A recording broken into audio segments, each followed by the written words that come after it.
So today I'm talking about portfolio interviews. We just had ours recently. So if you're thinking about doing a portfolio interview, I'm going to show you exactly what you should do and how you should do it. They call me the Wanderer. Yeah, the Wanderer.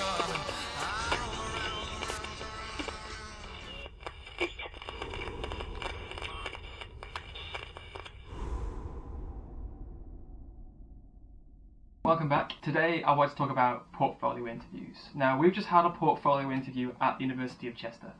This was our exam conditioned mock interview, as if I was going to apply for a job in industry, where somebody from industry comes in and they look at our work and critique it. It can be hard to take sometimes for some people, especially if the quality of work isn't there.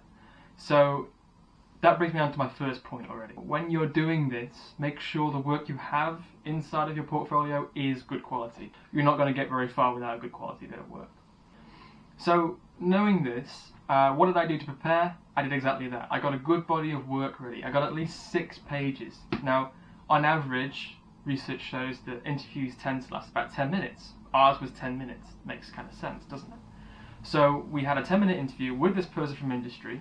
We brought in our portfolio, and I had a good body of work there, because you probably spend about 2 minutes per page on a piece of work. It's really, really, really important that that body of work is there, otherwise you have nothing to talk about, and you don't want to fumble it, because as soon as you fumble it, they won't want to know, they'll just switch off, and then you've lost the job. So that's my first big piece of advice, is make sure there's a really good body of work. Can't stress that enough. Second piece of information or tip that I'm going to give you today is rehearse. A lot of people don't like rehearsing. It's much like me doing a video now. I'm talking to nobody, strictly speaking. I know you're watching, so obviously I'm talking to somebody. But I'm currently just in my room talking to nobody, so I sound a bit mad. But that's besides the point. I am rehearsing. I have probably done this video a few times before it's on YouTube. So rehearse, rehearse, rehearse. Make sure you know what you're going to say about each piece of work, because as soon as that client starts to ask you questions, you need to be confident in what the answer is, because if you don't know what the answer is, again, they're going to lose. They're going to lose focus. They're going to not want to know who you are. You're going to lose that job. You're going to lose that grip on them. You've got to. It's like telling a story. You've got to keep somebody's attention for 10 minutes. It's not an easy thing to do. Body of work, rehearse. Once you've got those 2 things in place, you can go into that interview with your most confident attitude and know you're right for the job. Because when you've got those 2 things, they can't say no.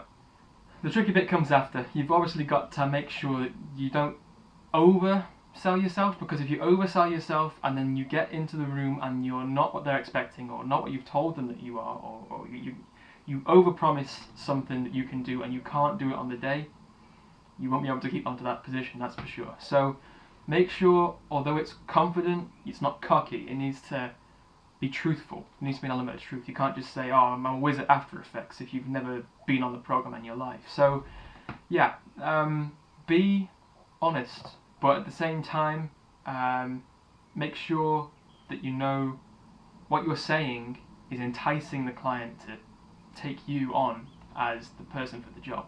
So mine went really well. I got my feedback not so long ago, about a couple of days ago now. I got 89 out of 100, which is really, really good. It's a first, so I'm happy. Gives me some confidence about going into interviews in the future. I know that my current portfolio is strong, and that based on the feedback from both my lecturers and the client who came in, because they all marked it, it's a pretty strong piece of work. So if you have this coming up at your university, or if you're doing it for real, just take those tips on board and you're going to be absolutely fine. So don't panic. That is everything for today. As always, thanks for watching, and I'll see you in the next video. Cheers.